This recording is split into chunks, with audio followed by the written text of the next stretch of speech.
So here we have the BMW 320d GT M Sport Automatic on a 19 plate. I'm going to start off by showing you around the outside of the car, and then we'll hop in and run through some controls on the inside. But from the outside you can see that it's a four-door car with alloy wheels and tinted windows. Let's start off inside the boot and then work our way around the rest of the car from there. So as we approach the boot, you'll see we have reversing sensors. This car's also got a reversing camera, plenty of boot space as well, along with the three individually folding rear seats that you can see there, should you wish to increase that space even further. Okay, so we're just going to work our way back round to the front of the car, and then we'll hop in and run through some controls on the inside.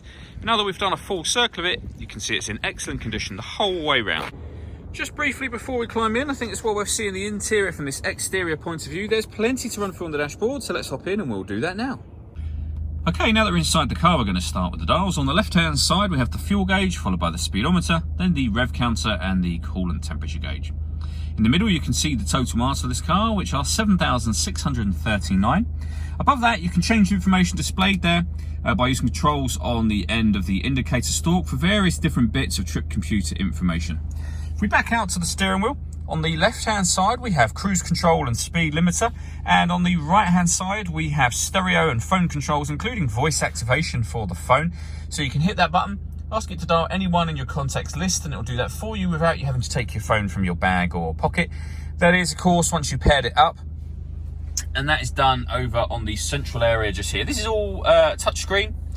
You can either use the touchscreen and you can pair up your phone by going to the communication heading just there and then manage mobile devices here, or you can make all of the same sorts of movements using the iDrive system, which is this dial here. When it comes to music in this car, firstly, you can see we have DAB, FM and AM radio. You can stream music wirelessly via Bluetooth audio. We have a CD player. We have USB input as well. So plenty of ways to listen to your music. And this car's got satellite navigation. This is BMW's professional nav, which means it's the extra wide color screen that you see just there. Really easy system to use, but there is a video showing it in full on our website, and you can also find that same video on our YouTube channel as well. If I pop the car into reverse, you'll see we have that full color reversing camera with guidelines showing you what direction the car is headed in relation to the image you see on the screen. Working our way down from there, we have dual zone climate control. So you can adjust the passenger and driver temperatures, the fan speed up and down from here.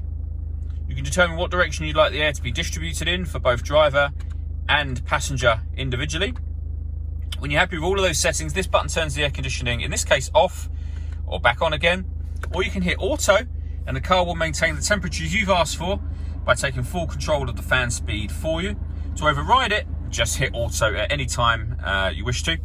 This car's also got heated driver and passenger seats, both with 3 different heat settings each. We then have this little area that opens up to reveal 2 cup holders, a 12-volt charging socket underneath this cap, and you'll see the key is currently sat just in here. This car's got keyless start, so the key needs to be inside the car, but you press that button to start and stop the engine. The button above that will turn off the stop and start. This car is designed to cut out when it's stationary in traffic to save you fuel. I've just turned that system off by hitting that button.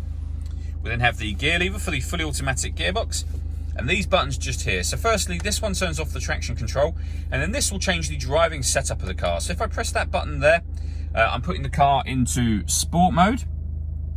You can also put the car into Sport Plus mode, which is exactly the same as Sport mode, but gives you dynamic traction control. Back down to Sport, Comfort, which is everyday driving, and then Eco Pro at the bottom. All that leaves me to say is thank you for taking the time to watch this video. If you'd like to come and see the car in person and have a test drive, please feel free to call any of our MJA sites. We'd love to hear from you soon.